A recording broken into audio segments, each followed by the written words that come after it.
Can we talk? What up, everybody? Bienvenue sur Can We Talk. Les amis, vous le savez, c'est le nouveau format que l'on fait à distance puisque Monsieur Tracy Enzo est dans le North Side et moi je suis dans le South Side in Africa, la terre-mère, Motherland.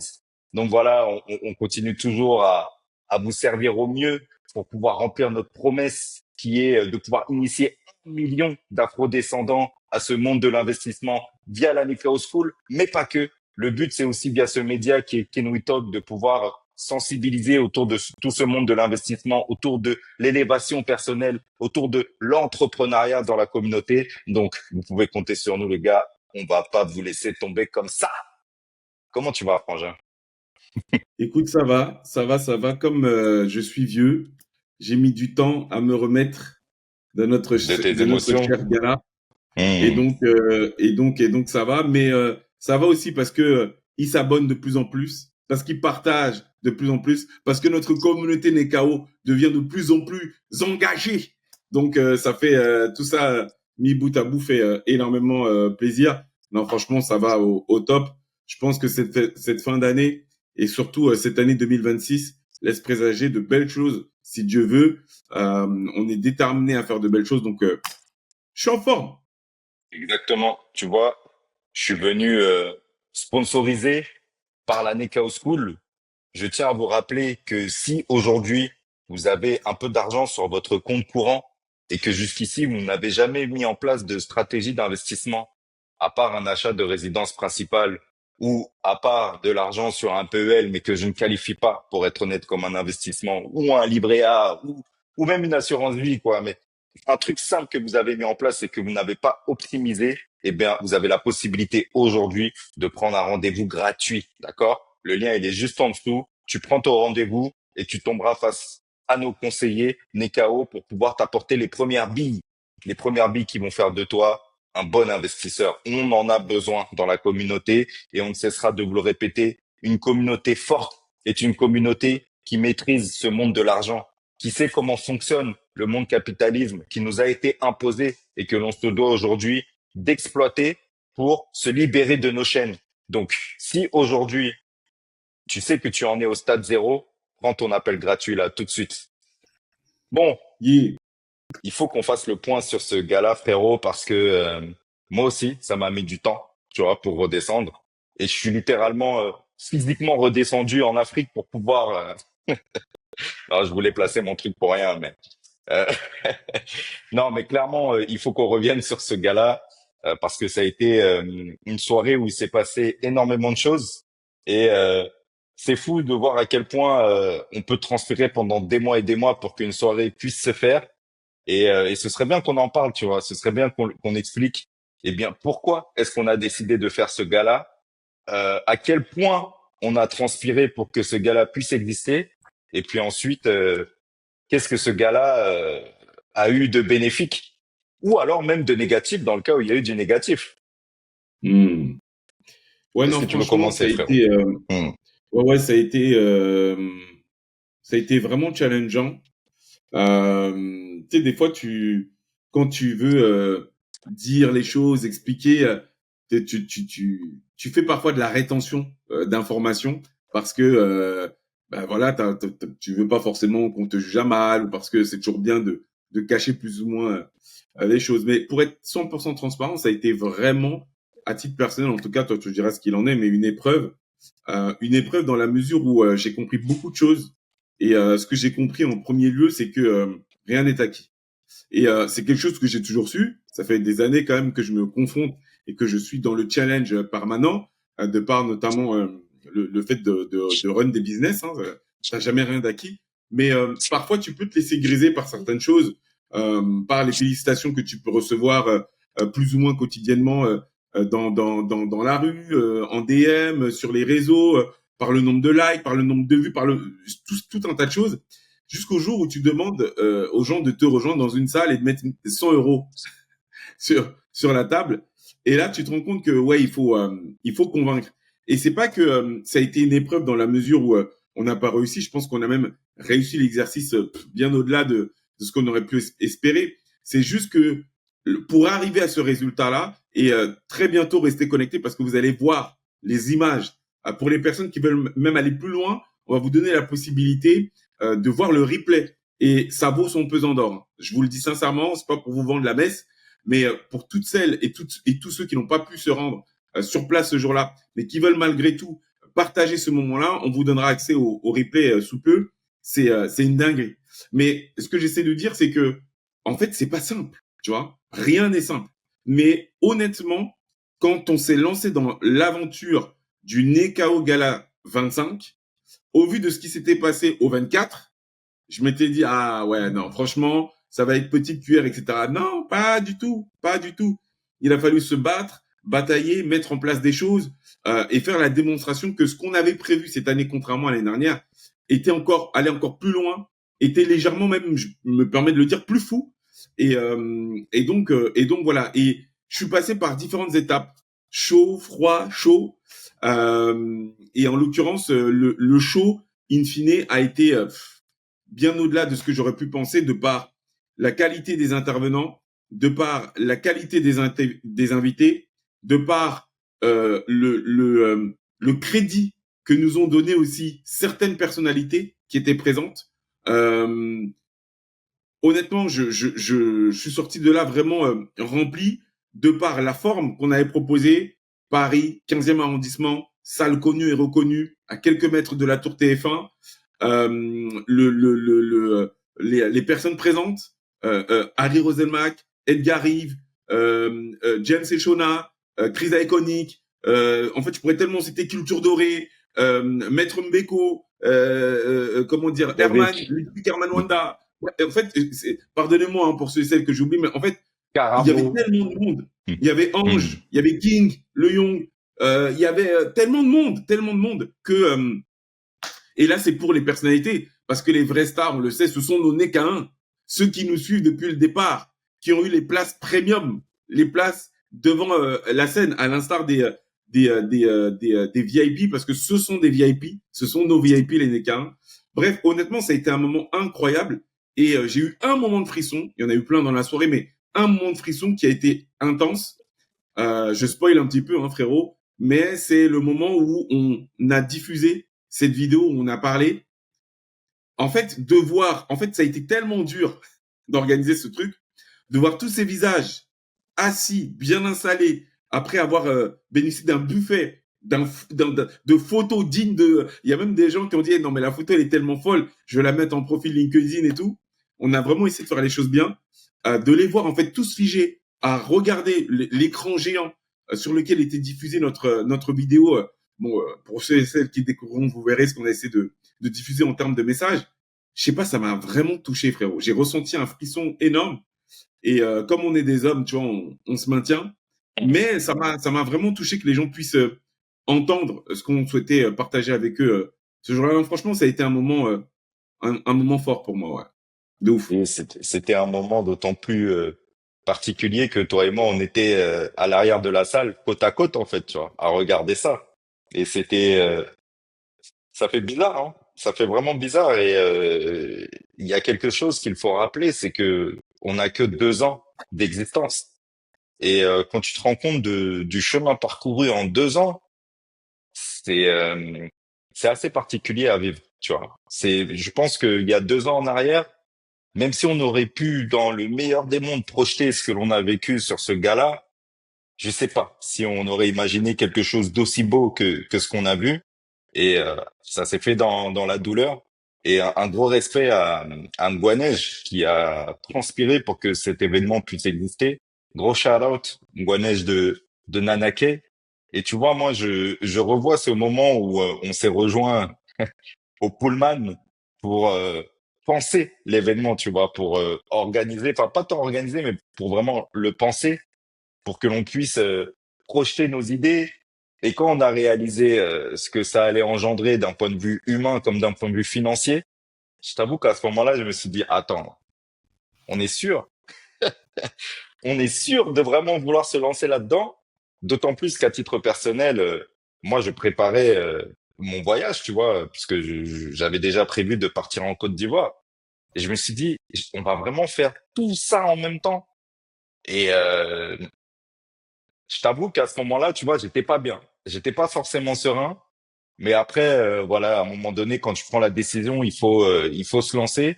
Et tu te rends compte qu'au final, même si ça paraît énorme, bah, c'est juste un pied devant l'autre, en fait.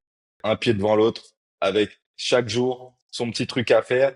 Et au final, ça passe. Et quand tu es bien organisé, que tu arrives à déléguer, à avoir plusieurs personnes qui participent, et bien, au final, ça te donne des événements exceptionnels comme ça. Et cet événement a été autant exceptionnel de par l'énergie que nous, on y a mis, que de par l'énergie que Mgwane y a mis, que par l'énergie que le traiteur y a mis, que les hôtesses ont mis, que toutes les personnes qui ont participé à cet événement ont mis, et derrière, bien, que ce soit les NECA1, les personnalités, et même les personnes qui n'étaient pas dans la NECAO School, mais qui ont décidé de se déplacer, toute cette énergie-là auquel les gens ont participé, et ben, c'est ce qui créait ce qu'on a pu vivre. Et c'est beau parce que ça a été juste quelque chose qu'on a projeté un jour, et de voir ça se matérialiser concrètement dans du réel, c'est magnifique à voir. C'est magnifique à voir. Donc, Ce qui ouais. fait, ce qui fait vraiment plaisir, c'est écrit dans la Bible, mais dans tous les livres saints, il y a plus de bonheur à donner qu'à recevoir. Et Mmh. donc, c'est toujours satisfaisant lorsque quand tu es dans cette ambition de donner, qu'on te rende en te disant, hey, j'ai perçu ce que tu as voulu partager avec moi, j'ai perçu l'énergie que tu as voulu me transférer et ça a marché en fait. Je l'ai véritablement ressenti. C'est dingue. De toute façon, encore une fois, vous verrez les vidéos. Pour ceux et celles qui nous suivent, vous avez vu des photos. Suivez-nous sur Instagram. Allez suivre Loïc Monlouis sur Instagram. Suivez-moi Tracy Enzo sur Instagram. Vous avez tout là en description. Vous avez juste un clic à faire. On partage beaucoup là-bas et c'est fou. Sans spoiler, frérot, est-ce que tu peux me dire, parce que tu as eu ton passage, j'ai eu mon passage, quel est le message, sans spoiler, hein, parce que ceux et celles qui voudront voir le détail, ils verront le replay, mais quel message tu as voulu passer au travers de ton allocution ce jour-là au Nekao Gala? Le message que j'ai voulu faire passer, c'est que oui, tout ce que vous voyez là, c'est beau. Oui, notre objectif, il est ambitieux, mais il ne naît pas de nulle part. Et si on défend cet objectif, c'est parce que nous, on est réellement persuadés qu'on va arriver à cet objectif. Mais cet objectif ne peut pas se faire sans vous, à titre individuel. Et c'est vraiment, ça a été ça le centre de mon discours. C'est que, à un moment donné, vous pouvez compter sur nous pour porter un message, mais si t'as pas compris que toi, derrière ton ordinateur, ou toi, derrière ton téléphone, ou toi, présent à l'événement, tu as ta part à jouer dans ce que l'on est en train de mettre en place, on n'y arrivera jamais.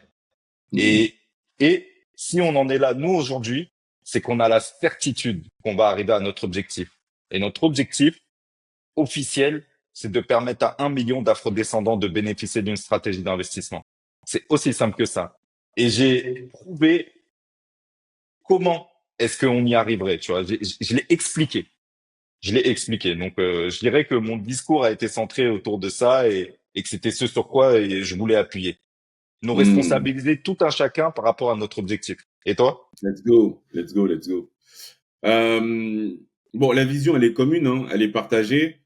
Mais moi, ce que je voulais dire précisément, je voulais comme essayer de déclencher une prise de conscience sur le rapport que nous pouvons avoir à la consommation et expliquer de façon très concrète, très chiffrée, le pourquoi est-ce que c'était un piège pour nous et surtout comment est-ce qu'aujourd'hui on peut réussir à détourner ça en prenant conscience, encore une fois, du monde et de l'environnement dans lequel on évolue. Et du coup, c'était important pour moi de mettre en exergue notamment une chose centrale, c'est que il faut qu'on arrive à comprendre, quel que soit notre statut, chef d'entreprise ou salarié, qu'il est possible de décorréler le temps qu'on alloue au travail à nos revenus. Ça, c'était pour moi trop important, tu vois. Et donc, j'ai donné un exemple concret pour expliquer qu'il y a des gens, ils gagnent des sommes folles que tu n'es pas censé être en capacité de gagner dans 24 heures, en fait. Et pour autant, c'est ce qu'ils font. Et c'est important pour moi que les gens entendent que l'argent est une invention euh, qui a été créé par des hommes et qui profite du coup à une certaine élite et qu'il est temps maintenant qu'on puisse mettre notre cerveau au bon endroit quant à l'argent. Parce qu'on le dit beaucoup dans notre communauté, il y a plein de sujets sur lesquels il nous faut nous restructurer de par notre histoire, voilà, particulière. Mais en tout cas, nous, notre cheval de bataille, c'est l'argent. Et par rapport à ça, il y a trop de croyances qu'on a intégrées. C'est totalement normal parce qu'elles nous ont été transmises. Euh, et, euh, et, euh, et c'est comme ça. Mais il faut qu'on arrive à comprendre que la manière dont on comprend l'argent ou qu'on croit comprendre l'argent, déjà, c'est pas la bonne manière, et qu'il existe bien d'autres façons, bien d'autres leviers sur lesquels nous pouvons appuyer pour réussir à sortir de cette, ils appellent ça cette rat race, et pour de vrai, pas juste avec des mots, en étant concret, chiffré, c'est important pour moi. Et puis de faire aussi une rétrospective sur la réalité de la qualité de la Nekao School. Parce que là, pour le coup, on prêche un peu pour notre crèmerie, mais il faut pouvoir dire les choses. Et donc, j'ai fait la démonstration claire depuis notre lancement en avril 2023, ce qu'il en est concrètement des gains, en fait, de l'ensemble des personnes qui ont intégré la Nekao School au travers de nos conseils. C'était indispensable pour moi qu'ils puissent entendre et voir que oui, à partir du moment, donc la promotion là, d'avril 2023, si les conseils avaient été appliqués, bah, quelles étaient en numéraire les finalités, la finalité qui aurait été perçue. Et je pense que ça a fait mouche parce que j'ai des retours là-dessus. En fait, les gens, ils ont vu que, en fait, oui, on raconte pas de bêtises, qu'on a compris deux, trois trucs, et que ces deux, trois trucs-là sont plutôt positifs pour les personnes qui décident de les mettre en place. Voilà le, Exactement ça. C'était, excuse-moi. non, non, voilà le message que je voulais partager, quoi. Il y en a qui disent l'argent c'est le nerf de la guerre. Moi je dis que l'argent ça peut être la guerre des nerfs si on n'en a pas. Et c'est quelque chose dont on doit être capable, si on est un mouvement de libération, de gérer ça intelligemment, sans être dans l'excès, mais pour que on puisse aller dans la bonne direction. Une révolution sans moyens, c'est une révolution vouée à l'échec. Un homme noir ou une femme noire sans éducation financière est en featuring avec la pauvreté. Mais il est pas au courant qu'il est en featuring. C'est ça le plus violent. C'est pour ça que nous, dans nos communautés, on souffre le plus. Parce que un frère qui fait un crédit à la consommation pour un mariage, il n'a pas conscience qu'il est en featuring avec la pauvreté. L'éducation Ça, c'est financière, c'est indéniable. pour tout le monde. Et en fait, même dans un couple, en fait, la femme, elle devrait proposer une gestion, l'homme devrait proposer la sienne, et du coup, on devrait faire une réunion pour savoir qui a raison et comment on s'entend. Aujourd'hui, je sais que la Nekao School représente vraiment à mes yeux, et j'espère que ce sera aussi à vos yeux, le Harvard de l'éducation financière française.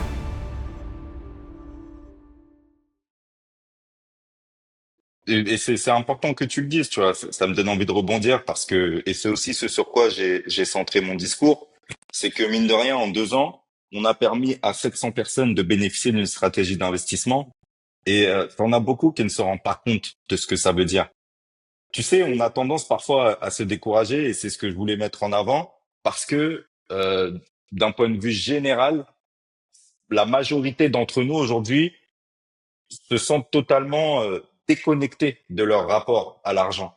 Et limite, ils se découragent. Ça veut dire que des discours sont du fait que le noir n'y arrivera jamais, que les affaires d'argent, c'est pas pour nous, etc., etc. C'est dominant. Tu vois, c'est dominant dans nos communautés. Et j'ai vraiment essayé de mettre en avant le simple fait que 700 personnes dans la communauté aient décidé de se prendre en main financièrement, le simple fait qu'on soit environ 500 personnes là aujourd'hui présents à cet événement, le simple fait que vous ayez des proches, eh ben ça veut dire que tout ça là prouve qu'on fait partie d'un mouvement et d'une tendance qui tend à évoluer. Et l'évolution, c'est pas quelque chose qui est visible à l'œil nu. Nous, dans notre imaginaire, on a tendance à voir les choses de façon linéaire, un plus un plus un plus un. Et donc, on a la sensation que si aujourd'hui on est 700 sur 1 million, on n'y arrivera jamais. Sauf que 700 personnes, il suffit que tu t'arrives à convaincre 3 proches autour de toi que l'éducation financière, c'est important. Et d'ailleurs, comment est-ce que tu vas le prouver aux gens? C'est pas en leur disant que c'est important, mais c'est toi-même en appliquant, en étant un bon investisseur à titre personnel, que tu arriveras à convaincre les gens autour de toi. Et ben ça, en fait, on se rend pas compte à quel point, assez rapidement, ça peut exploser de façon exponentielle. C'est le même principe que les intérêts composés, et c'est ce que je voulais mettre en avant quant au fait que nous, aujourd'hui, on a la certitude que le mouvement est lancé. Mais c'est à chacun de faire son travail à titre individuel pour transmettre le savoir en incarnant ce changement. Donc, et oui, effectivement, ce changement s'incarne à travers ce que tu as voulu partager parce que les résultats sont concrets. Quand tu regardes la performance que nos Nécaens ont eue sur ces 2 ans, c'est jamais ils auraient fait ça s'ils avaient continué à faire ce qu'ils faisaient avant. Et on parle pas de n'importe qui. On parle de frères et sœurs comme toi, comme moi, comme vous qui êtes derrière l'écran, qui à la base, quand on leur parlait d'investissement, avaient peur de perdre de l'argent, peur de se faire arnaquer, n'y comprenaient rien à ce monde, c'est du charabia pour eux, et qui aujourd'hui réellement jouent à ce jeu, s'en sortent très bien et transmettent du savoir. Donc ouais, c'était vraiment, je pense que effectivement, ça a été bien que l'on puisse faire nos interventions sur ces 2 thématiques-là. C'est clair qu'on a eu d'excellents retours et voilà, le jeu continue. J'avais une Yes. question d'ailleurs que je voulais te poser. C'est est-ce que du coup, parce que tu m'as posé la question en premier, pourquoi, enfin autour de quoi j'ai voulu centrer mon discours. Moi, la question que j'ai envie de te poser, c'est pourquoi, en fait, moi, je connais déjà la réponse, hein, mais que toi, tu puisses l'expliquer. Pourquoi est-ce qu'on a décidé de faire ce thème autour de la pharaonique élégance? Bah, enfin, on n'en avait pas forcément parlé, mais moi, je sais qu'à titre personnel, il y a eu un avant et un après. D'ailleurs, j'ai parlé avec Théo très brièvement de ça. Je lui ai dit, frérot, faut qu'on échange sur ça parce que je sais que donc Théo qui est le frère de Loïc, Hmm. je sais que lui aussi ça l'a bouleversé. Moi, il y a eu un avant et un après et tu sais, on est dans un monde où on estime qu'un téléphone c'est beau, que je sais pas moi une voiture est belle et c'est ok, tu vois. Mais quand tu te retrouves franchement face à des vestiges comme cela, que tu essaies de comprendre l'histoire autour de tout ça, que tu sais que ça a 5000 ans, je sais pas comment t'expliquer, frérot. En sachant qu'en plus, j'ai même pas eu la chance parce que tu l'avais évoqué lors d'un, d'un podcast qu'on avait fait, j'ai même pas eu la chance. En fait, j'ai eu un guide privé, mais c'est pas un Renoir. C'est-à-dire qu'à aucun moment, ce guide n'a fait de relation, on a évoqué l'importance de l'homme noir dans la création de tout ça. À aucun moment, tu vois. Mais déjà, rien que ce qu'il a partagé avec nous, notamment sur la dimension des divinités, des dieux, tout ça, mec, franchement, et même, enfin, je veux dire, quand tu vois les vestiges en eux-mêmes, quand tu vois les statues, tu vois, devant tes yeux, que tu sais qu'à l'époque, il n'y avait pas de grue, il y avait pas, tu te dis, mais comment ils ont réussi à faire ça, tu vois? Je sais pas comment t'expliquer, ça m'a retourné, puis derrière, je l'ai déjà évoqué, donc j'ai creusé chez Kanta, etc. Mec, honnêtement, pour moi, c'était l'année au travers de laquelle c'était important d'avoir à mettre en avant et en exergue ce que nous ont légué nos aïeux. Et je sais pas si tu as vu, tu sais que j'ai échangé avec Will. C'est ce qui nous avait invité, donc Neka, qui nous avait invité à l'avant-première de sa série, tu vois. Mhm. J'ai échangé avec lui et il m'a dit notamment que on était au cœur d'un shitstorm sur TikTok. C'est Ouais. pas pour donner du gaz, tu vois, à ceux qui nous tirent dessus, mais pour dire que, tu vois, même au sein de notre communauté, tu vois. Mais ce que je veux dire, c'est que il m'expliquait que il a créé une espèce de task force autour de lui, donc des gars qui répondaient, tu vois, aux gens qui pouvaient plus ou moins être détracteurs, parce que ce qui est ressorti, c'est, vous voyez, on voyait Loïc, Tracy, ils parlent des NKE, mais en réalité, ce sont des kémites. Donc, je profite de ce Wow. podcast qu'on fait ensemble, frérot, pour dire qu'on est à 100% avec nos frères kémites, mais genre, même 100%, à 8000% avec nos frères kémites, mais enfin, j'ose parler pour toi aussi, mon frère, de ce que je sais, en tout cas, tu n'as jamais dit être kémite en soi, tu vois, parce que les kémites, ça veut dire quelque chose, tu vois.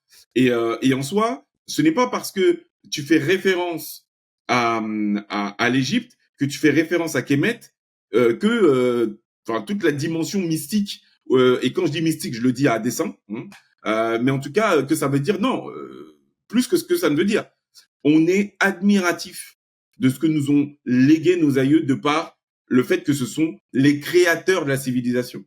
Je veux dire que les gens soient d'accord pas d'accord c'est une réalité. Moi aussi, je suis le gars des shitstorms. J'ai fait une vidéo qui a fait quasiment 400 000 vues, où là, pour le coup, c'est pas des gens de notre communauté, ce sont des gens d'autres communautés qui me crachent dessus parce que j'ai osé dire que j'étais fier d'avoir pu fouler le sol de nos aïeux, là où on nous a fait croire que non, c'était pas eux. Juste parce que j'ai dit ça, voilà, il s'est passé les dingueries. Donc c'était important pour moi de dire, ok, mais tu sais quoi, on va récupérer toute cette énergie.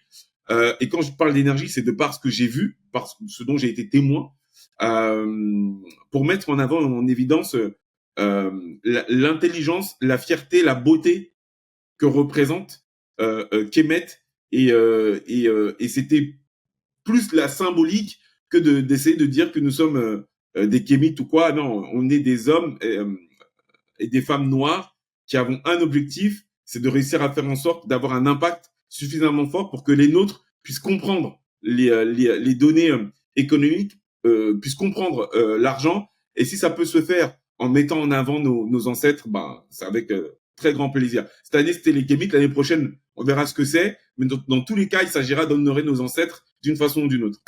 Je sais que tu m'apprends quelque chose là. Je savais pas, j'étais pas au courant de ça.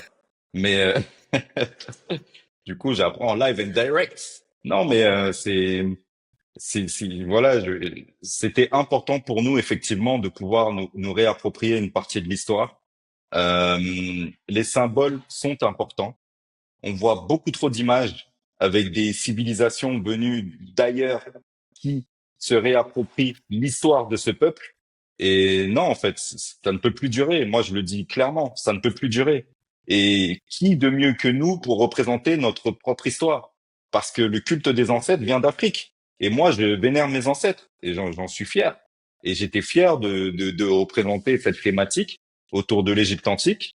Est-ce que je suis kémite? Non, je ne suis pas kémite. Est-ce que je me sens proche de ce peuple de Kémet?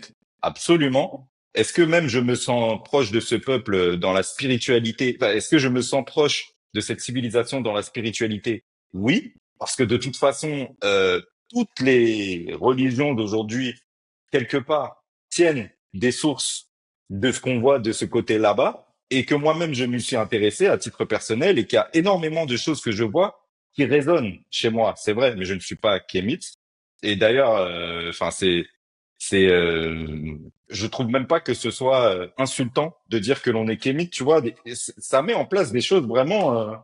Donc quoi, en fait, si tu veux être bien vu, faut dire que t'es musulman, chrétien, et dire que t'es kémite, c'est être bizarre. C'est vraiment, bon après c'est comme ça. Hein. Il y a des périodes où t'as certains mouvements, certains courants qui sont mal vus. Moi, en tout cas, comme tu l'as dit au début, je soutiens mes frères kémites, non pas parce qu'ils sont kémites, mais parce que ce sont mes frères. Et d'ailleurs, je n'ai aucun problème par rapport au fait qu'ils sont kémites, tant qu'ils font du mal à personne et qu'ils se sentent en paix avec eux-mêmes, grand bien à leur face. Et, euh, et voilà, moi, ce qui était important pour moi en défendant ce thème de la pharaonique élégance, c'était de nous réapproprier notre histoire et de rappeler qu'au-delà du fait que cette civilisation était africaine, eh bien, cette civilisation était aussi liée à ce pourquoi on se bat tous les jours. Parce que là où on définit aujourd'hui notre peuple comme étant des descendants d'esclaves et des descendants de la colonisation, l'idée c'est de montrer que nous ne sommes pas que ça. Nous sommes aussi les fils de rois, de reines, de pharaons et autres, et qui avaient développé, au-delà de leur spiritualité et de leur construction, des choses que l'on utilise aujourd'hui. Par exemple, l'argent, tu vois. La création de la monnaie, c'est quelque chose qui vient de l'Égypte antique, de la source la plus ancienne que l'on connaisse. Alors, c'est pas quelque chose qui est diffusé partout sur Internet. D'ailleurs, aujourd'hui, quand tu vas sur Wikipédia et que tu demandes qui a créé la monnaie, on va te dire que ça vient de Grèce, tu vois. Et alors qu'en vrai, ça vient véritablement d'Égypte, notamment avec une monnaie qui s'appelait le chati.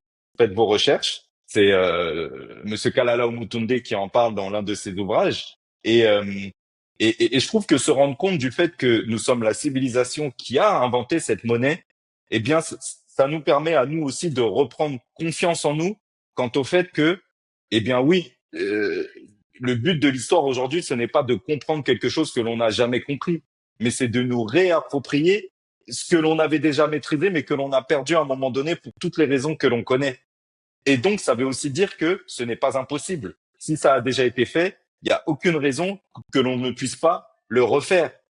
Et c'était ça vraiment que je voulais mettre en avant. Et franchement, j'ai été fier de voir que toutes les personnes qui sont venues au gala, presque toutes, faut être honnête, ont joué le jeu. Vous étiez magnifiques, que ce soit les hommes, les femmes. Et franchement, c'est beau, on est trop beau. Et même voir Ngouanej, la façon dont elle était habillée, les photos qui en ressortent, les vidéos qui en ressortiront. Tu sais, on marque l'histoire, tu vois. Il faut quand même réaliser que dans 10 ans, dans 20 ans, dans 100 ans, eh ben, on aura la chance de revoir des images de ce que l'on a mis en place aujourd'hui. Et ça, c'était quelque chose qui, à 20 ans, n'existait pas. Moi, quand je suis allé voir Astérix et Obélix Mission Cléopâtre en 2000, j'ai pas vu un Renoir pharaon, excepté comment elle s'appelle la mannequin Noémie Lenoir, tu vois. Mais c'est tout quoi. Et elle ressemblait plus à une étrangère au milieu des Égyptiens qu'autre chose. Donc non, moi je trouve ça magnifique ce que l'on a su mettre en place et voilà, je suis très très fier. Non, mais de ouf, de ouf, de ouf. Franchement, c'était un beau moment. Et c'est fou parce que j'ai parlé du stress avant l'événement. Euh, mais en fait, c'est tellement beau à vivre que c'est quelque chose que tu as envie de remettre, t'as envie de remettre le couvert tout de suite, en fait, tu vois. Tellement c'est fort en émotion. Tu sais, c'est un jour dans l'année, mais c'est un jour dans l'année au travers duquel tu peux communier pour de vrai. C'est-à-dire que là, t'es pas derrière un écran, t'es pas derrière, tu vois, t'es pas en digital, t'es là physiquement et je sais pas, c'est vraiment, on parle beaucoup d'énergie, mais parce que c'est vrai. En fait, t'as je sais pas, comment on dit, en fait, on te déverse sur toi une telle énergie. Tu peux pas faire un pas sans que un frère, une sœur t'arrête pour te dire à quel point elle est contente, à minima de se retrouver là, à maxima de se retrouver dans la Nekao School. Il y a eu des témoignages, j'ai eu des témoignages de fous, de personnes qui disaient mais vous vous rendez pas compte, vous vous rendez vraiment pas compte de ce que vous avez créé chez moi. Justement, Will, j'en parlais tout à l'heure, frérot, gros dédicace à toi, qui disait mais il y a eu un Will avant la Nekao School, il y a un Will après en fait. Il dit je vois plus du tout la vie pareille. Ça va jusqu'à mes courses. Il m'a dit ça va jusqu'à mes courses, tu vois.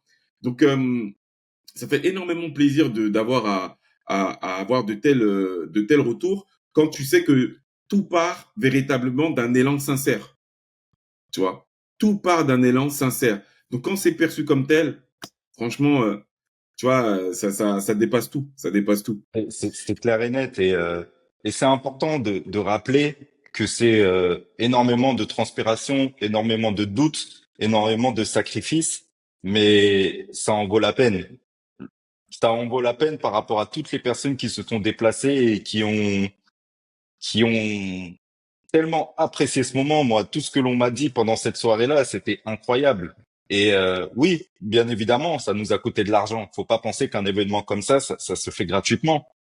Mais franchement, pour ce que ça nous rapporte en retour, ça vaut largement le coup. J'en parle dans un de mes posts Instagram et je parle pas qu'en numéraire. Hein. Je parle pas que du fait que ça nous permet de rentrer de l'argent en retour, mais comme tu l'as dit, il y a eu des personnes qui étaient présentes, qui ont vu ce que l'on est capable de faire pour la communauté, que ce soit les Nécaïns, que ce soit des personnes qui ne le sont pas, que ce soit aussi les personnalités. Et derrière, ce sont des opportunités qui se créent et bientôt, vous allez entendre parler de quelques opportunités là qu'on est en train de développer avec des personnes qui étaient présentes à ce gala et ça n'aurait jamais pu se faire si on n'avait pas décidé d'investir en nous parce que c'est littéralement ce que l'on a fait. Quand on décide de mettre de l'argent dans un événement pour mettre en avant notre entreprise, notre mouvement, notre message, on investit en nous. On vous parle toujours d'éducation financière. C'est ça l'éducation financière. On n'a pas décidé on aurait pu prendre l'argent pour nous, hein. Moi aujourd'hui, comme vous le savez, j'ai déménagé en Afrique. J'aurais pu décider de garder cet argent pour moi, pour mon confort, etc., etc. Mais non, je sais très bien que, ayant compris que l'argent est un flux qui doit se déplacer, ayant compris aussi les systèmes d'énergie, eh ben là où tu mets ton énergie, forcément les choses vont se décupler. Ben, si vous saviez aujourd'hui ce qui se préparait là derrière le capot, grâce à cet événement qu'on a mis en place, c'est incroyable. Donc pour toute personne qui à un moment donné se pose la question parce que ça ressemble à première vue juste à une dépense, franchement croyez en vous parce que ça vaut largement le coup et vous comprendrez très bientôt pourquoi on vous dit ça. Et puis, ça a beaucoup touché. Frérot. Après, on va attaquer, mais moi, je sais que ça m'a beaucoup touché d'avoir Hmm. des retours. Tu sais, je pense à Ludovic Herman, je pense à Mbeko, je pense à Moussa, je pense à... Il y a tellement de monde, tu vois, des gens que je respecte véritablement. Quand tu vois les Atalakou, frérot, quand tu vois les bénédictions, la manière dont ils ont euh, euh, perçu ce qu'on a essayé de faire, parce qu'on a été dans le moindre détail, tu vois. C'est important pour nous que chaque personne puisse se sentir accueillie à la hauteur de qui il est. C'est incroyable. Et oui, ça, c'est quelque chose que j'ai évoqué. Comme je disais, je veux pas qu'on spoil trop pour les personnes qui verront en streaming, mais enfin en replay, mais tu as totalement raison. C'est quelque chose que j'ai évoqué du haut du pupitre parce que, en fait, notre credo, c'est d'avoir à dire aux gens, investissez en vous. Investir en soi, ça veut dire quoi? Ça veut dire investir en toi pour disposer de la connaissance, d'une connaissance essentielle. La connaissance, tu peux l'avoir partout. Aujourd'hui, la connaissance, elle est dans la poche. Mais ça suffit pas. Force est de constater que ça ne suffit pas. Et donc, tu as des personnes qui, en plus de cette connaissance déversée sur Internet, en plus de cette connaissance déversée dans les intelligences, via les intelligences artificielles, eh ben, elles ont besoin d'interaction humaine. Et nous, c'est ce rôle qu'on fait pour les personnes qui en ont besoin. Pareil, je n'ai pas envie de spoiler tout mon discours. Nous, on a créé la Nekao School, mais si tu as un frère, une sœur noire et que tu développes ton éducation financière par quelques moyens que ce soit, bravo. En fait, nous, c'est tout ce qu'on veut, c'est faire passer le message. Voilà. C'est tout ce qu'on veut. Mais on peut pas vous dire investissez en vous, mais nous on le fait pas. Et j'ai été loin puisque je dis clairement qu'on a mis plus de la moitié de notre trésorerie dans la mise en place, dans la création de cet événement. Quand on vous disait tous les jours venez au Nekao Gala, vous voyez des publicités là, leur publicité. Mais les gars, on a investi en nous. On peut pas vous dire de faire quelque chose que nous-mêmes on ne fait pas. Et c'est pour ça que je vous dis que c'était dur. C'était dur parce qu'il a fallu véritablement qu'on soit, entre guillemets, bon partout pour vous convaincre de venir. Parce qu'on avait mis, j'ai pas envie d'être vulgaire, mais nos organes sur la table. Et j'ai parlé d'organes. J'ai pas précisé d'où étaient les organes. J'ai parlé d'organes. OK? On les a mis sur la table. D'accord? Parce qu'on voulait vous respecter. Et ceux qui étaient là, celles qui étaient là, nous ont fait ce retour. Pour ceux et celles qui regarderont le replay, j'espère que vous nous ferez le même retour, mais il n'est pas question en fait qu'on se réunisse et qu'on ne vous donne pas ce que vous méritez de meilleur. Et donc pour ça, il faut investir, il faut mettre de l'argent, d'accord? Donc c'est fort que tu aies relevé ça parce que c'était vraiment un point pour moi qui était indispensable à évoquer, quoi, clairement, clairement. Absolument. Est-ce qu'on Absolument. attaquerait sur les Donc, questions? on attaque. On attaque, Frangin. Je vais ouvrir le bal. Vas-y. Justement, en te posant une question par rapport à ce dont on est en train de parler. Tu vois. Parce que tu sais qu'on n'a pas parlé de quand même d'une des personnes qui a délivré une masterclass, il faut le dire, pour ce n'est qu'à Gala, mais c'est Stanislas Zézé. Et juste, c'est pas pour spoiler, mais à un moment donné, il dit une phrase, c'est que ça ne sert à rien d'acheter une Rolex si c'est pour l'acheter à crédit. Une Rolex, ça s'achète en cash quand tu as les moyens, tu vois. Et donc, dans la même dynamique, j'aimerais qu'on parle de cette notion d'investir en cash. Pourquoi, selon toi, beaucoup de gens restent dans une logique de survie financière, même quand ils ont largement les moyens de passer dans une vraie logique de stratégie? Et dans la même dynamique, pourquoi est-ce qu'on préfère tellement payer en plusieurs fois, même quand on a le cash? Qu'est-ce que ça révèle de notre rapport à l'argent? En quoi c'est problématique à long terme, selon toi? Ok, alors la première partie de la question, est-ce que tu peux la répéter, frérot, s'il te plaît?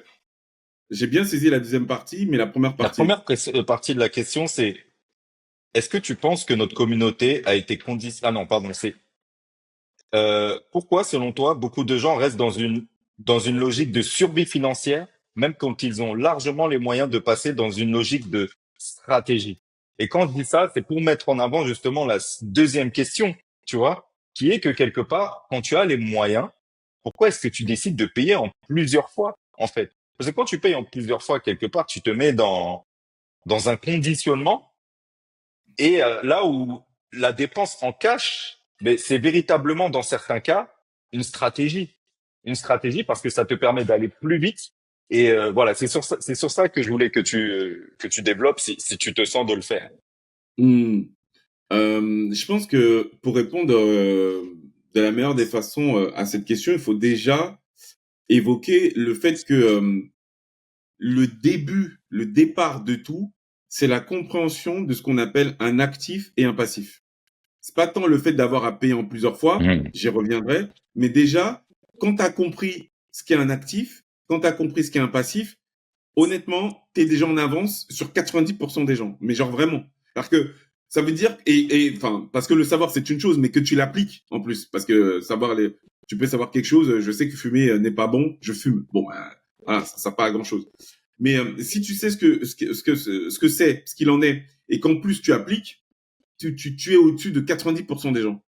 Et, souvent, on nous fait croire qu'il faut être économiste, pousser. Non, en fait, il faut juste comprendre les bases. Et juste en comprenant les bases, voilà.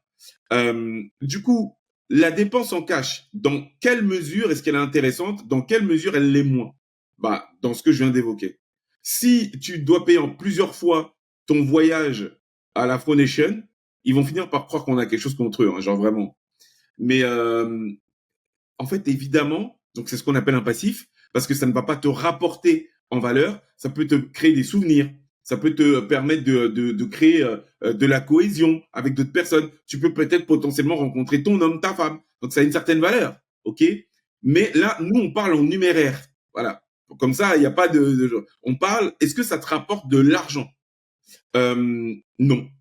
Donc, dans la mesure où ça ne te rapporte pas d'argent, quand tu fais le choix d'aller là-bas, techniquement, parce que c'est ça que dit Stanislas Cézé, tu vois, techniquement, tu es censé pouvoir le payer à minima 4 à 5 fois. C'est-à-dire que si tu peux payer 4 à 5 Afro Nation, je parle du budget total, vas-y. Mais si tu prends un crédit ou si tu payes en plusieurs fois, effectivement, le fait de pouvoir te rendre là-bas, parce qu'il faut absolument... Là, en fait, on rentre dans quelque chose de super dangereux. Et c'est ça qu'on essaye de dire. Donc, le fait d'avoir à payer en plusieurs fois n'est pas une mauvaise chose si ça te rapporte de l'argent. Maintenant, tu me dis si j'ai bien compris la question, tu parles même de ceux qui auraient l'argent, mais qui préfèrent malgré tout payer en plusieurs fois. C'est ça, hein. Exactement. Voilà. Exactement, c'est Ça, ça. je pense que Parce qu'il y voilà, a ça quelque tient à part une défiance et ouais, enfin, bah, allez, je te laisse développer.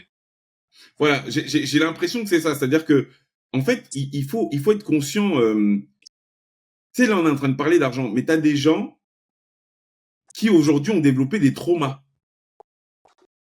Tu vois, ils ont vécu quelque chose, c'est souvent dans l'enfance.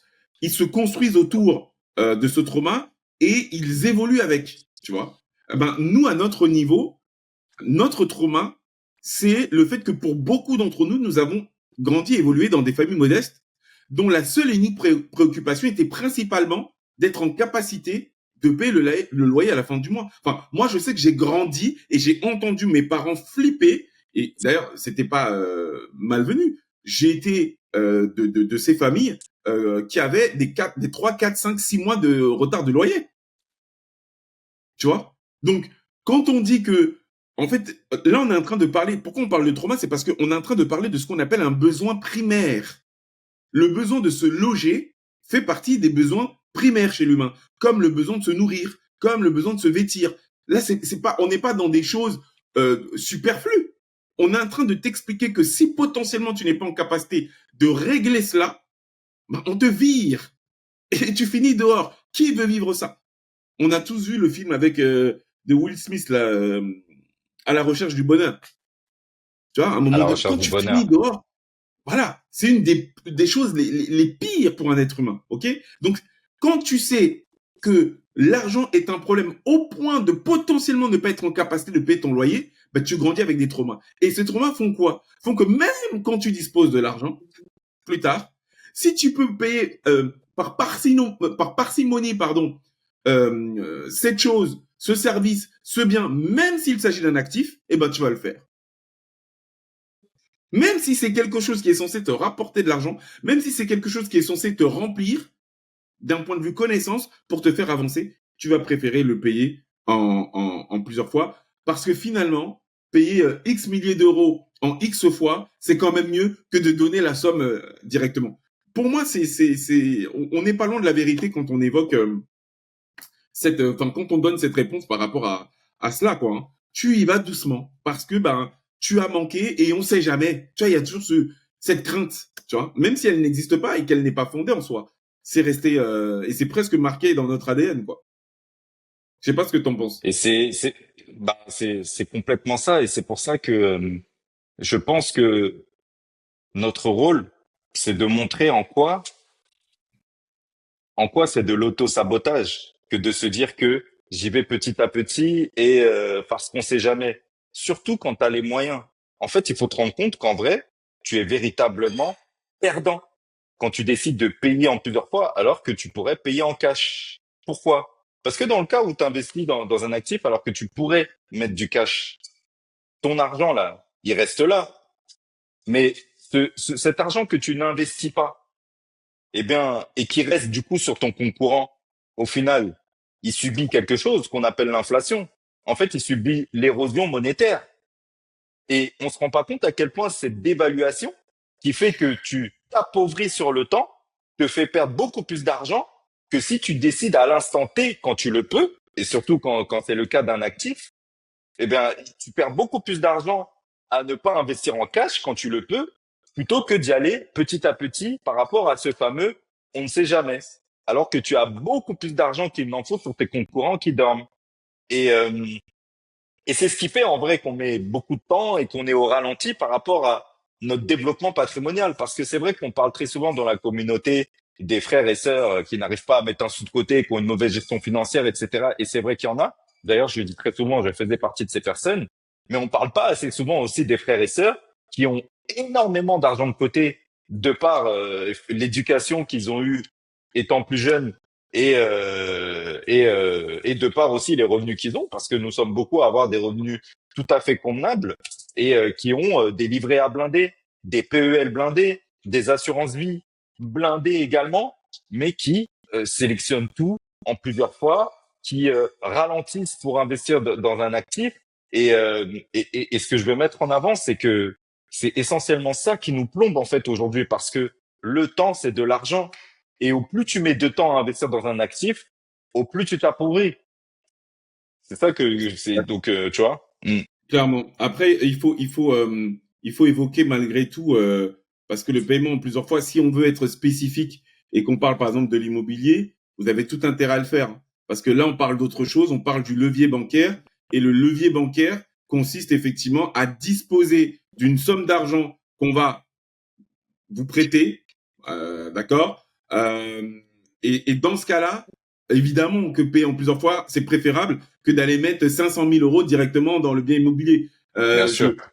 Quand on préparait, tu sais, la V2 pour la Nekao School, parce que voilà, ça on n'en a pas parlé, mais on a annoncé en grande pompe le fait que il y avait la deuxième version de la Nekao School, donc avec tout qui a été remis à jour à tous les niveaux. Donc pour ceux et celles qui en bénéficient déjà, vous merci pour le retour magnifique que vous nous avez fait, et pour les autres, venez nous rejoindre. Vous allez voir, on a vraiment tout évoqué dans cette V2. À un moment donné, j'évoquais le fait que même Jay-Z et Beyoncé, lorsqu'ils achètent leur bien immobilier, il y en avait une qu'ils ont acheté il y a quelques années.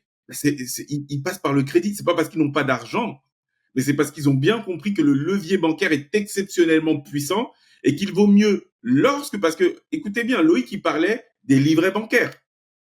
Mais quand ton argent est placé là où il faut, mais t'as pas du tout intérêt à l'enlever, en fait. Donc, ils préfèrent utiliser l'argent de la banque pour pouvoir acheter des actifs, ok, mais laisser leur argent là où il est pour pouvoir en gagner plus. Et d'ailleurs, ce qu'ils font souvent, on va pas rentrer dans les trucs un peu compliqués, mais ils vont mettre ce qu'on appelle du coup leur argent en collatéral, ou alors ils vont bénéficier de crédit lombard. Tout ça, on en parle dans la V2 de la formation Nekao School, du mentoring. Mais précisément, c'est pour vous dire que si ton argent est placé où il faut, oui, amuse-toi à payer en plusieurs fois, il n'y a pas de problème. Parce que de toute façon, ton argent te rapporte. Mais comme le disait Loïc, s'il n'est pas placé où il faut, et en l'occurrence dans des livrets bancaires classiques qu'on connaît tous, en fait, tu as tout intérêt à faire en sorte de le déplacer sur les bons leviers. Ça ne veut pas dire qu'il ne faut pas avoir de livret A, on en a tous un, mais il faut savoir pourquoi est-ce que tu as ce type de livret bancaire. Quel est l'objectif derrière? Le vrai problème, c'est que beaucoup estiment à partir du moment où ils ont fait l'effort qui est à souligner, hein, d'avoir à épargner, bah pour eux, ça y est, ils ont fait le job. Et c'est juste qu'on essaye de dire pour vous alerter de façon intelligente. Exactement ça. C'est que on se rend pas compte à quel point cette sensation du j'ai fait le job, bah, ça nous enferme dans une prison, en fait. Une prison parce que si tu as de l'argent sur ces différents livrets, mais que tu n'en fais rien, t'es immobile et tu subis l'immobilisme. Ça, l'immobilisme, c'est ce qu'il faut que l'on combatte dans la communauté. Le but, c'est de pouvoir bouger parce que notre situation actuelle ne nous va pas. Donc, il faut bouger. Et pour bouger, il faut faire bouger son argent vite. Vite au bon endroit, mais vite quand même. Il faut combattre cet immobilisme-là. Donc, merci pour ce rappel, Frangin. Yes, yes, yes. Du coup, mon gars, je voulais qu'on parle de Chris Brown et de Kevin McCall. Pour ceux et celles qui connaissent, bon, je crois que j'ai pas besoin de présenter Chris Brown, mais ouais, dis-moi.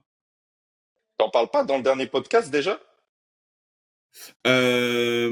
En fait, je l'ai évoqué à la toute fin, mais on n'est pas rentré dedans, tu vois. Ok, Je l'ai let's évoqué go, à la let's toute fin, go. mais on n'a pas parlé de l'histoire, tu vois.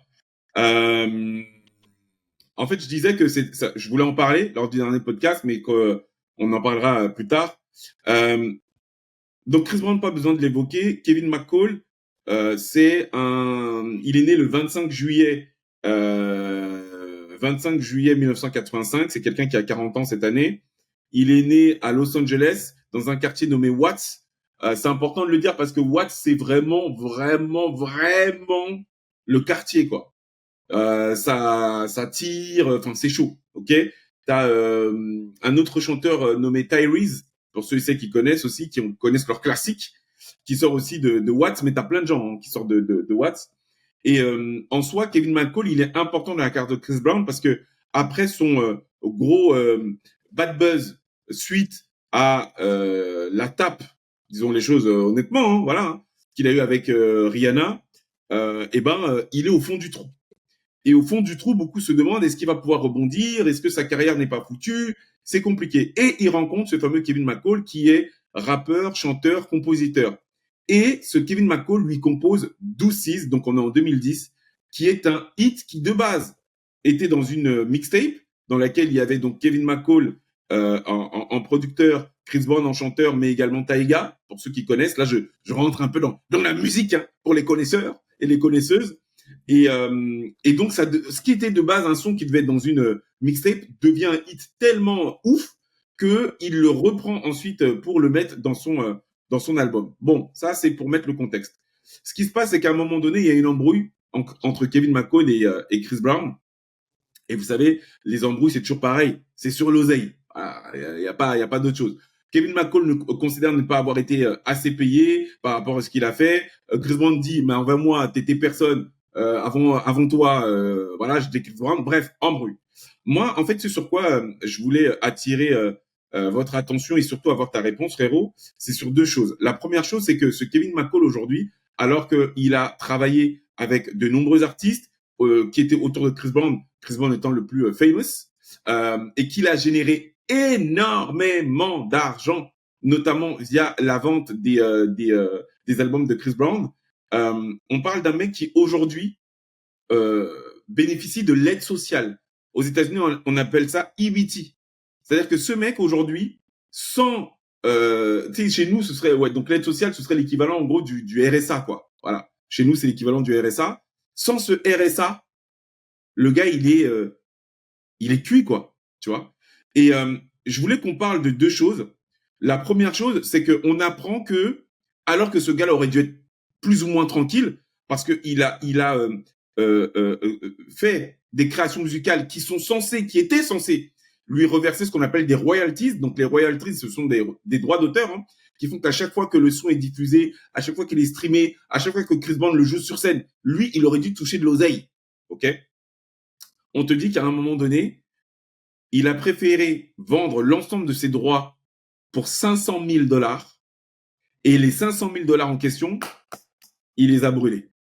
Il les a brûlés. Donc, moi, j'avais deux questions pour toi. La première, c'est, selon toi, frérot, Euh, Quand on sait ce qu'il en est du coup de son chemin, est-ce que le fait qu'il ait été amené à vendre son catalogue pour quelques milliers de dollars, donc on parle de 500 000 dollars, bon, c'est pas rien, mais à côté de ce qu'il aurait dû toucher, voilà. Est-ce que pour toi, c'est de la survie de la part de cet homme? C'est de la naïveté, voire même peut-être de la manipulation de la part, en fait, de la maison de disques qui a récupéré ses droits? Ça, c'est la première question. Et la deuxième question, c'est qu'est-ce que t'évoques cette histoire, sachant que on parle, en fait, de deux hommes noirs, en fait. Deux hommes noirs qui n'ont pas réussi à s'entendre et qui ont été divisés. Enfin, voilà. Qu'est-ce que tu penses de tout ça? Je pense que,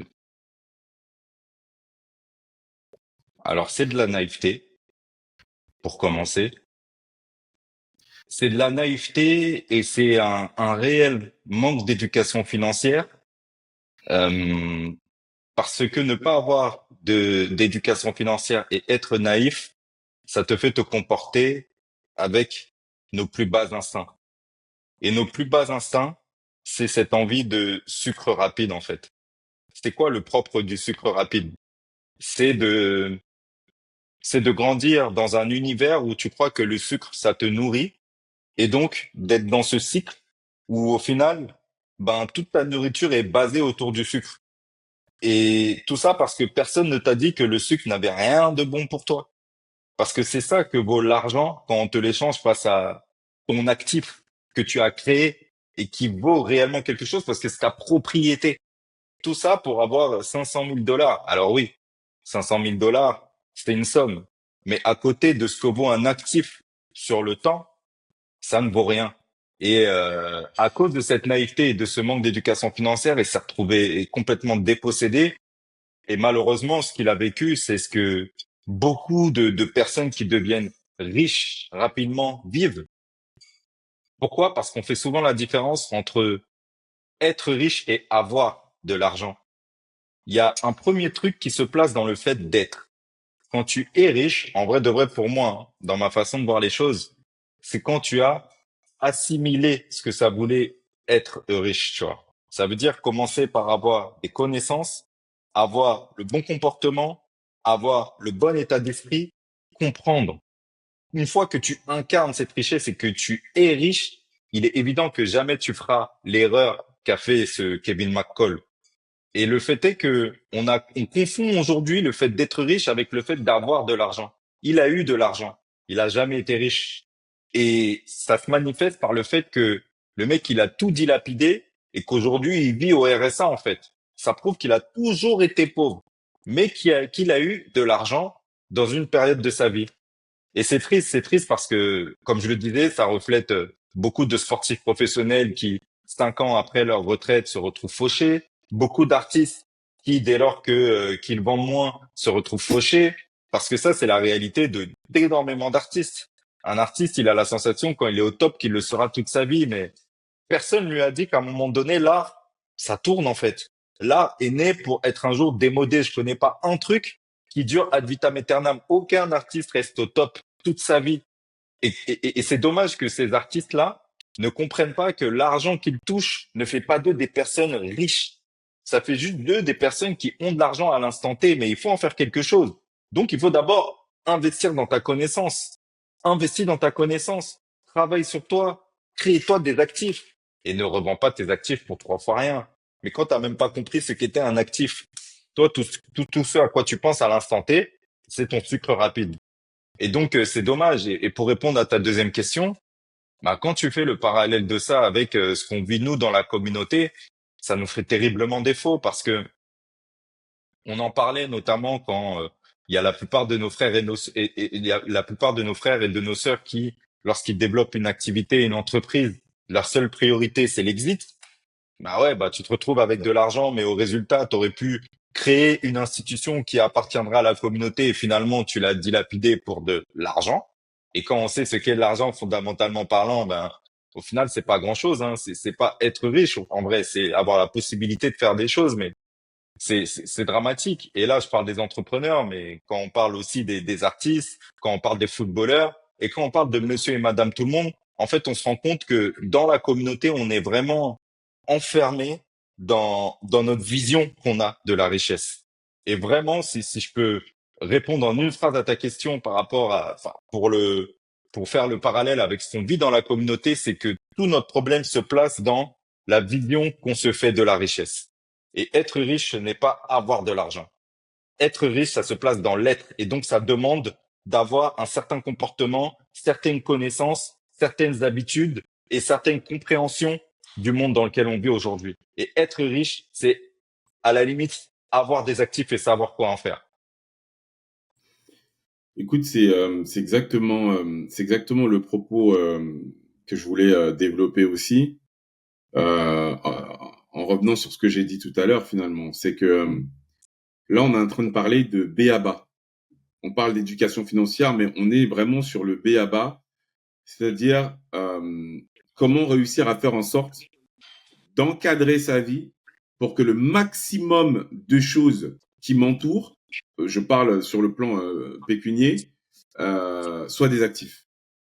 Et quand tu as réussi à toucher ce Saint Graal, parce que tu as un certain Chris Brown qui t'a repéré à Los Angeles, toi sortant du quartier de Watts,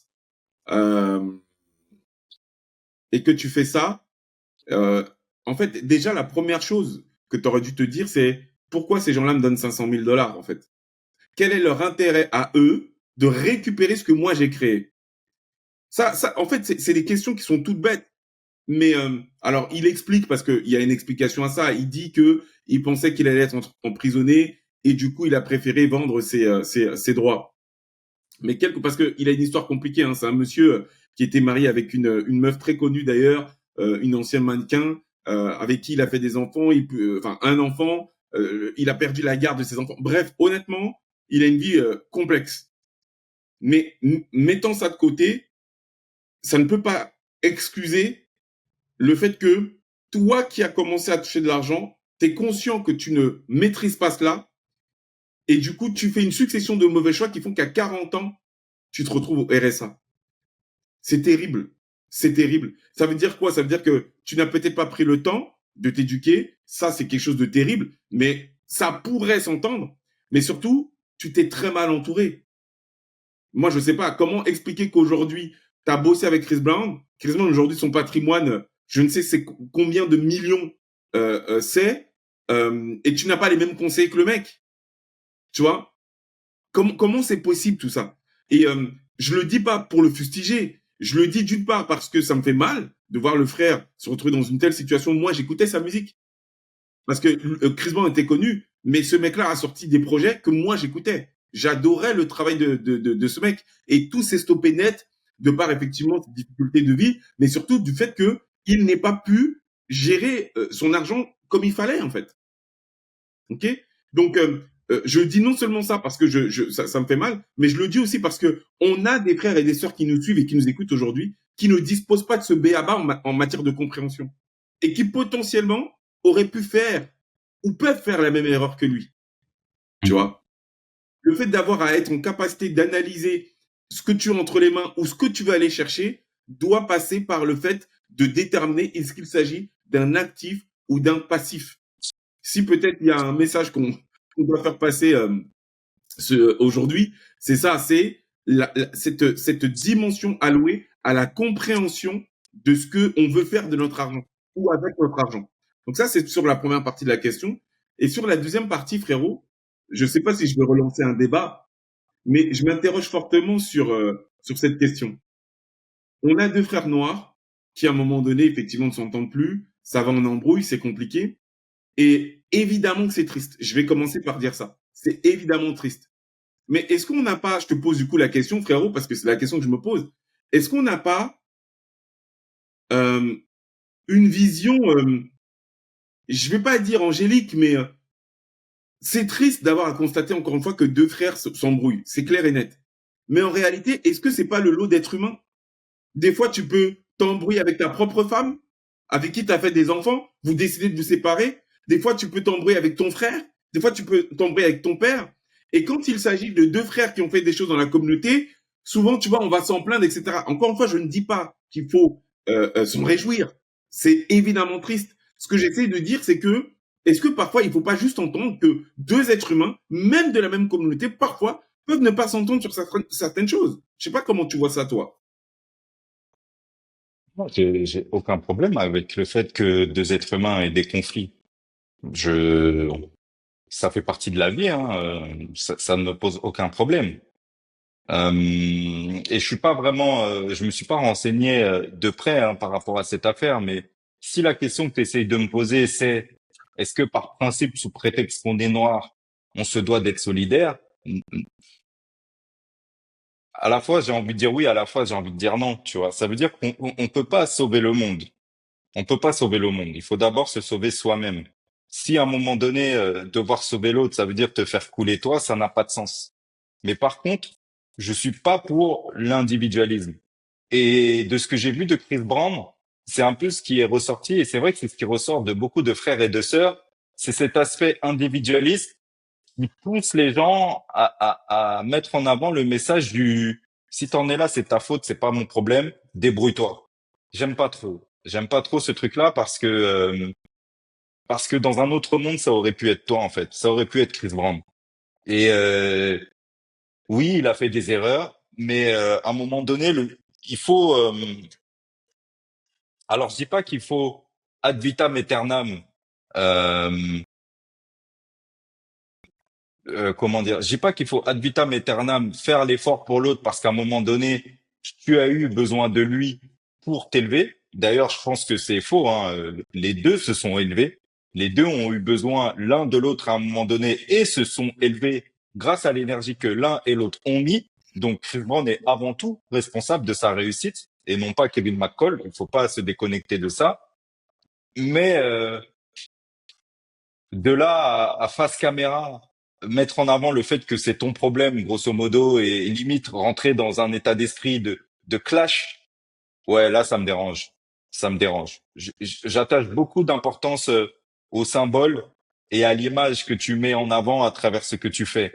Et quand ton image, c'est en venir à dénigrer un frère dans la difficulté, ben ça m'attriste, ça m'attriste profondément, surtout venant de personnes comme Chris Brown qui qui ont vécu de grosses tempêtes et qui à un moment donné ont réclamé de l'aide venant de certaines personnes, tu vois. Donc voilà, je trouve que c'est un comportement un peu faible. Mais bon, après c'est instinctif ce que je suis en train de te dire, tu vois. J'ai pas vraiment eu le temps de réfléchir à la question. Mais toi, dis-moi pourquoi est-ce que tu m'as posé cette question du coup? Ouais, voilà, je Est-ce voulais que pas tu en penses évoquer surtout?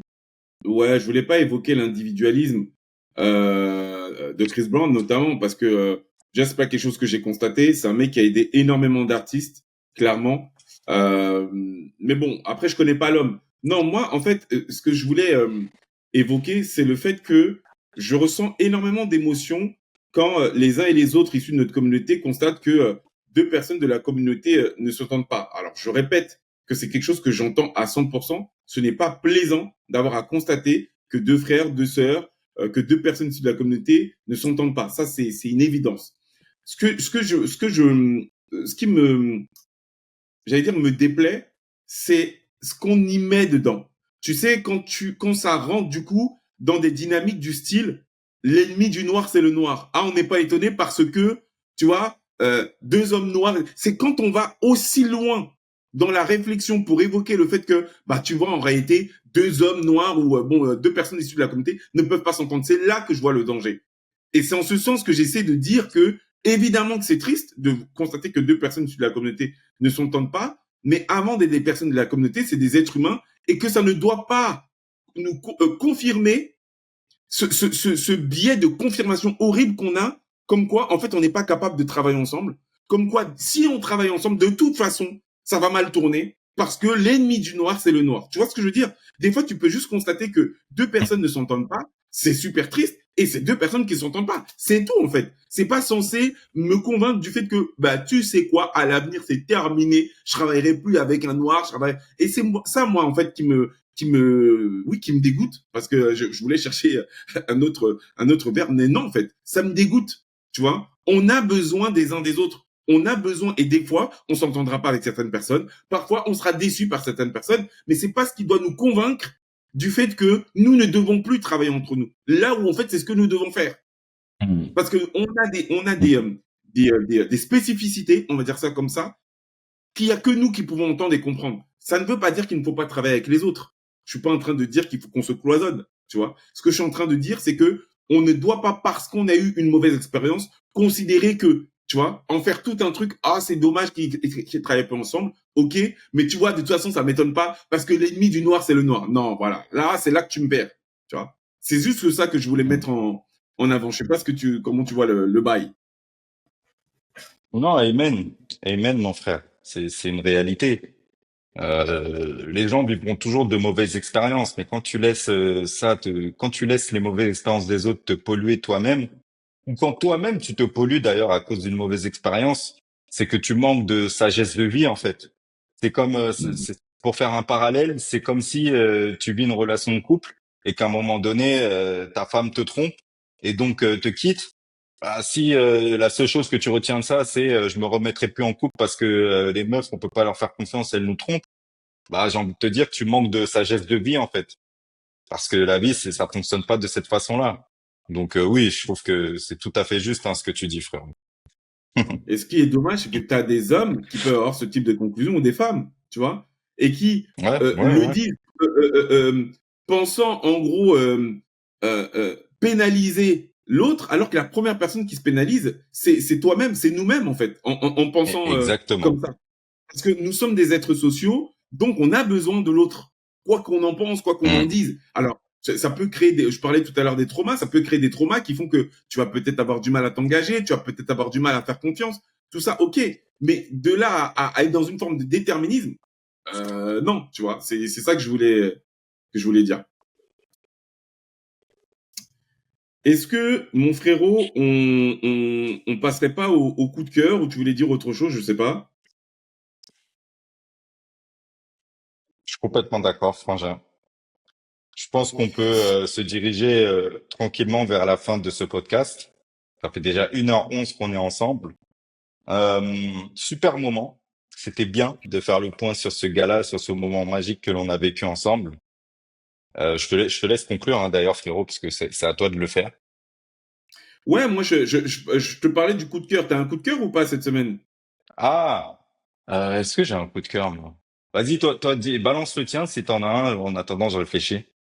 Moi, mon coup de cœur de la semaine, c'est la chaîne YouTube Wilderness Cooking. Wilderness Cooking, c'est une chaîne YouTube, je peux pas t'expliquer, frérot, qui me fait kiffer.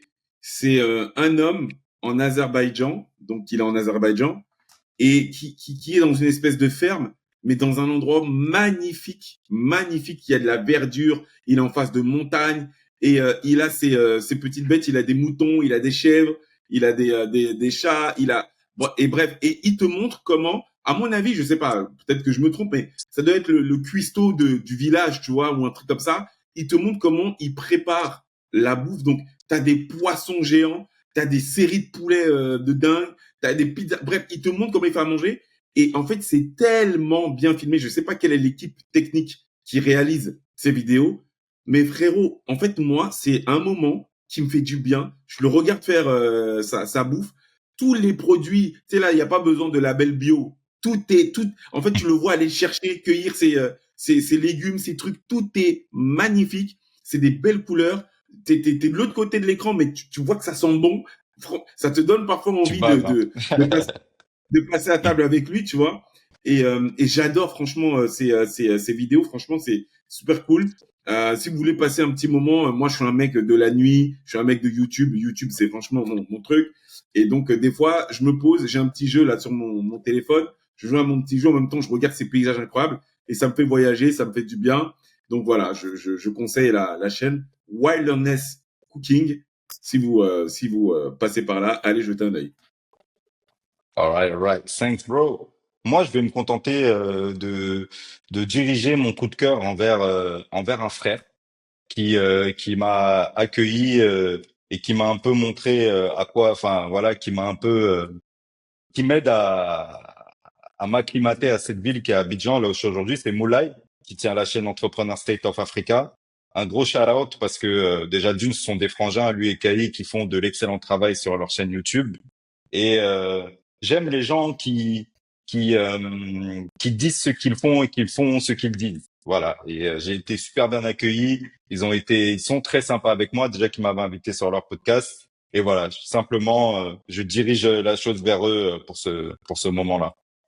Gros shout-out Big à vous, les shout-out gars. au frangin dans Prenant State Africa. On vous voit, on vous suit, on adore ce que vous faites. C'est inspirant de fou. Et de toute façon, les gars, j'arrive. Hein. Préparez le terrain. Je vais prendre mon avion. J'arrive vous rejoindre. Je sais pas comment vous allez faire. Débrouillez-vous, mais votre gars arrive. Ils t'attendent de pied ferme. Ouais, franchement, j'ai vraiment hâte de les voir aussi. C'est des frères vraiment que je suis beaucoup. J'aime beaucoup ce qu'ils font. Et donc voilà. Non, mais merci frérot pour ce moment. Je tiens à vous remercier aussi parce que on fait pas des millions de vues, mais vous êtes là et on veut pas faire des millions de vues. Voilà. Si elles viennent, on les prendra. Mais nous, ce qu'on veut véritablement, je l'évoquais parce que juste avant qu'on commence le live, enfin le podcast, on avait un rendez-vous avec Loïc et c'est quelque chose que j'évoquais. Nous, on veut des vues de qualité. Voilà. On veut pas avoir des centaines de millions de vues, ça sert à rien. Ce qu'on veut, c'est que les gens qui cliquent soient véritablement dans une démarche d'apprendre, de comprendre les choses, de nous interroger, de bénéficier de l'appel gratuit. Vous voyez là comment je fais les doigts. C'est parce que en bas là-dedans, vous avez une description dans laquelle vous avez toutes les infos. C'est exprès qu'on a fait en sorte de mettre en place ces appels gratuits. Parce qu'on aurait pu les mettre payants en soi, mais on les a mis gratuits pour vous faciliter l'accès à nous.